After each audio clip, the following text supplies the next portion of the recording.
Hello and welcome to your fourth Algebra 2 and Algebra and Trigonometry class. Now, as I said in previous videos and I've stated before, for the time being at least, for now, both Algebra 2 and Algebra and Trigonometry videos will be the same. As the summer course progresses, the content will be divided and Algebra and Trigonometry and Algebra 2 will have separate videos. But today we're actually going to continue with our topic, and what we're going to be doing today is we're going to be evaluating powers and evaluating and simplifying rational expressions, okay? Now, just to kind of review what an exponent is, right? Talking about exponents. An exponent is given to us by a generic equation, I guess you can say, a elevated to the power of n, where a is the base, of course, and n is the exponent, okay? And what this means, for example, if I give you 4 squared, what this means is how many times 4 is being multiplied by itself. And 4 squared is the same thing as saying 4 times 4, which equals 16. And we've been seeing, you guys have been seeing that since elementary school. We have a couple of examples when the exponents are negative or when the bases are negative that we're going to see real quick. So after I'm done explaining this, we're going to go ahead and move on to variable expressions, okay? Alright, so with that being said, let's go ahead real quick and then let's talk about this. It says negative 5 to the power of 4. Now here the base is negative. Now it's very important that you establish or see the difference when the base is negative and when the base is positive. So when the base is negative, sometimes you'll see the bases inside of a parenthesis, sometimes you won't. When the base is inside of the parentheses, like we see there, what that means is that the negative sign is included in the expression. When we see negative base, but there's no parentheses, we simply use another method to evaluate, which I'll explain in a minute. So in this case, we have negative 5 elevated to the power of 4. Because the negative is inside of a parentheses, that means that it's included. So we say negative 5 times negative 5. Of course, it means that we're going to multiply 5 by itself 4 times. So negative 5 times negative 5 is positive 25. And then 25 times negative 5 is negative 125. And then negative 125 times negative 5 is positive 625, right? Of course, applying the different rules of integers. Now, what happens when we have this? Well, whenever you have the negative sign and it's not in a parentheses, one way that you can see it is by writing the negative sign or leaving the negative sign outside, negative sign outside, and then just multiplying, the base by itself according to the exponent. So I'm just going to leave the negative sign here, and then I just multiply 5 times 5, which is 25. 25 times 5 is 125. 125 times 5 is 625, but since there's no parentheses here, that means that the negative sign is not included, so all you're going to do is at the end just write negative 625, okay? So those are basic rules of exponents here. We're going to look at the next one. What do I do when I have a fraction elevated to a power? Whenever you have a fraction that's elevated to a power, what you're going to do is, and let me step out of camera again real quick just to make sure that everything is working accordingly and properly, and it is.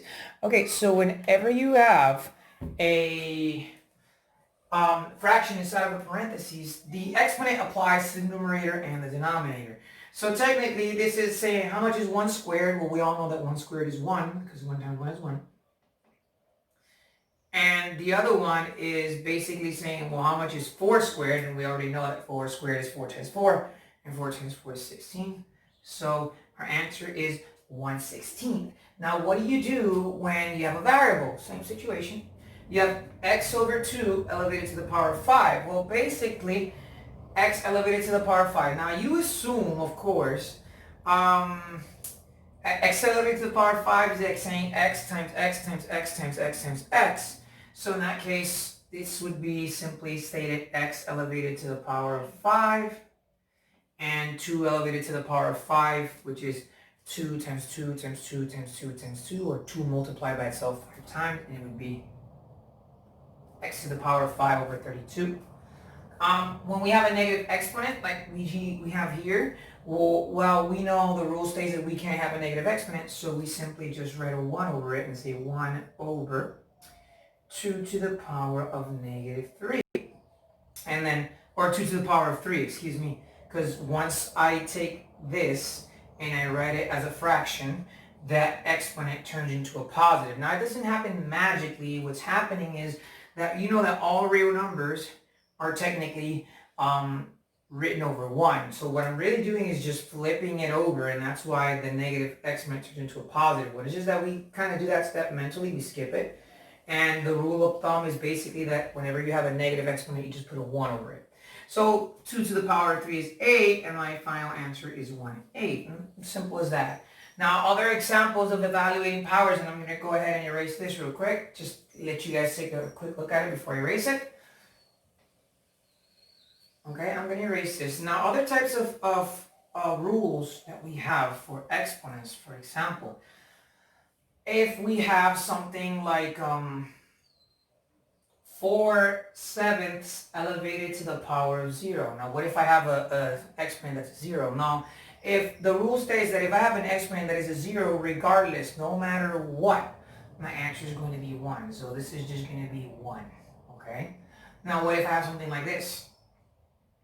3b squared elevated to the power of 3. Now, what do I do if I have something like that, if I have an expression like that? Well, this is the same thing as saying, so the exponent applies to all the terms inside of the parentheses, so this is the same thing as, if I look at this is the same thing as saying 3 cubed, right? And 3 times 3 times 3 is 27, so we say that this is 27, okay? And what you're going to do here is you're just going to multiply this exponent with this exponent. And 2 times 3 is 6, so we say 27b to the power of 6. Very simple.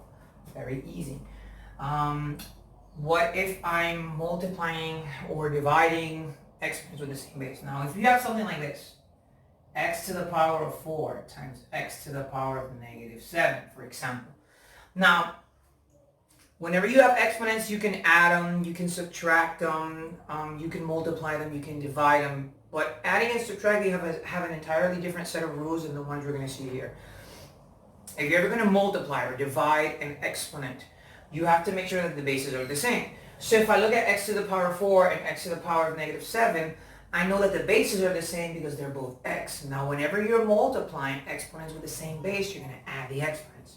So in reality, this is going to turn into x to the power of 4 plus negative 7. And I'm going to add that, and 4 plus negative 7 is negative 3, and I'm going to write it down here. So this would be x elevated to the power of negative 3. Now, in the previous example, we established that an exponent can't be a negative, so what do I do there? I simply write it as 1 over x to the power of 3. And that's what you would do if you were multiplying exponents with the same base. Now, what if you were dividing them? And I'm going to erase this right here. What if you were dividing exponents, and that's how we're going to move on to algebraic expressions. Now, what if you were dividing them? What if I have something like c elevated to the power of 5 over c elevated to the power of 3? Well, the rules for dividing exponents are that if the base is the same, you're going to subtract the exponents. So, if the base is the same, which it is because they're both c, that means I pass on my base.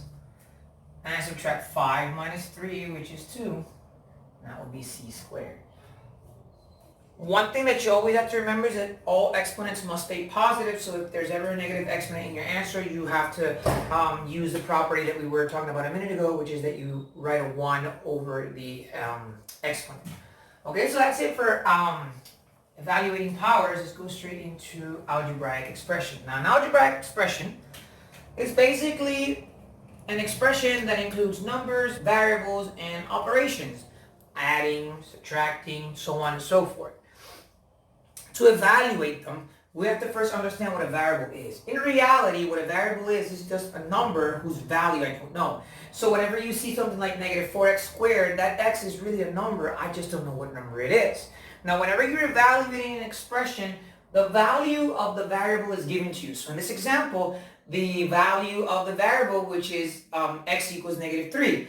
So that means that I'm going to simply change the value of x to -3 and find out what the answer is. Again, whenever you're evaluating a variable expression, the value of the variable must be given to you.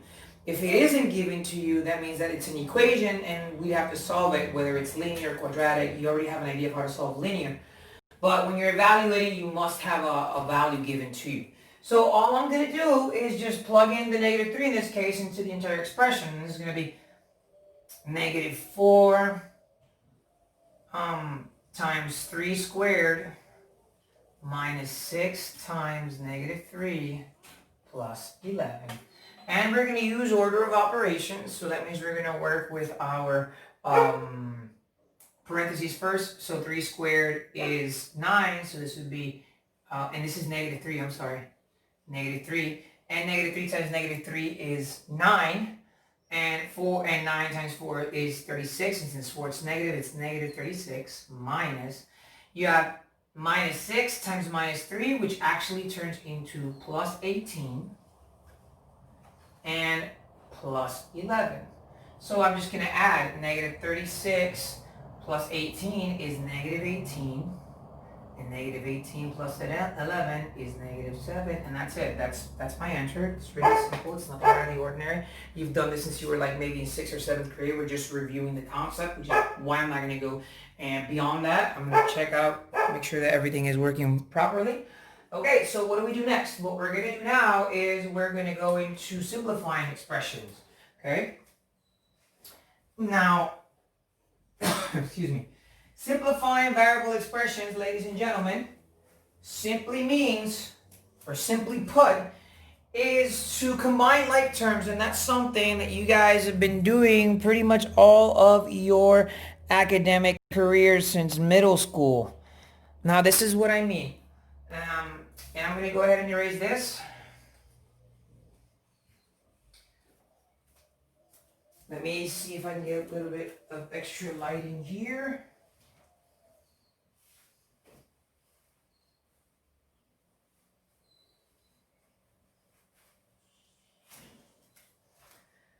Okay, so if I have variables, so like terms are variables that have the same exponent. For example, I cannot add x plus x squared because the x here has an exponent of 1 and this x has an exponent of 2. And they have to have the same variable and the same exponent.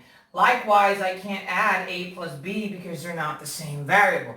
So a like term is two variables or numbers that, or constants. So I can add constants, like I can add 5 plus 3 because they're both constants.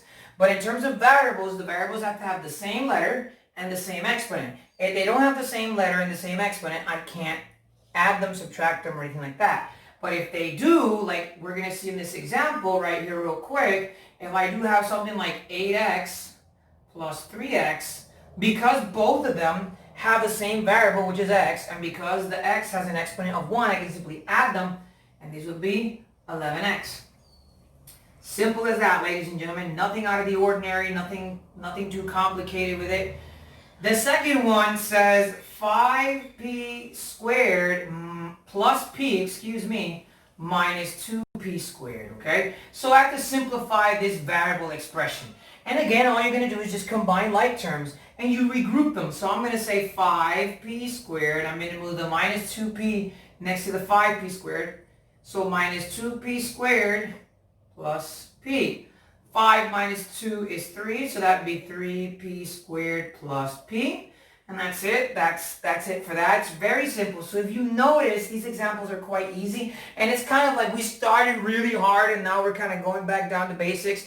Don't worry about it. That's just so that you guys get a feel and know these concepts well.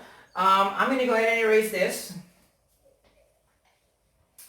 And then I'm going to go ahead and do this one. This one says 3 times y plus 2 minus 4 times y minus 7. Okay, so what we're going to do here is we have a parenthesis, so we have to use the distributive property first. So you're going to multiply 3 times x, or 3 times y, which is 3y, I'm sorry. 3 times 2, which is 6, and that'd be plus 6. Let me see if I can write that better. plus 6, bring down the minus sign, and you have 4 times y, which is 4y, and 4 minus 7, which is, or minus 4 minus 7, which is plus 28. And now I just combine my like terms, so I'm going to say 3y minus 4y, and then I'm going to have 6 plus 28, as I put them together. And 3y minus 4y is negative 1y, or negative y, and 6 plus 28 is 34, so plus 34, and that's it. Simple as that, guys. Nothing out of the ordinary, nothing too complicated, nothing too complex, nothing too serious yet. We're going to leave that for a little bit later on. Nothing, just messing with you. Alright, so I'm going to go ahead and erase this real quick. And then we're going to do the last example of this video, guys. And the last example of this video says 2x minus 3y minus 9x plus y. So what you're going to do is you're going to combine your like terms, and you have 2x minus 9x, and then you have, so whenever you're working with a variable expression, you have to make sure that everything is expressed in the form of adding. So you have negative 3y plus y. And 2x minus 9x is negative 7x, plus negative 3 plus 1 is negative 2y. And that's it. That's how you work on it, guys. That's how you simplify variable expressions. That's how you evaluate variable expression. And that's how you evaluate exponents. So this is it for this video. Remember to send me the work, and after you've seen this video, you're going to go to your math sharpeners and you go to week 3 and answer day 1, day 2, and day 3. Alright, so stay safe, and if you have any questions, you know where to find me, text me, or email me. Have a good day, and I'll see you guys soon. Bye.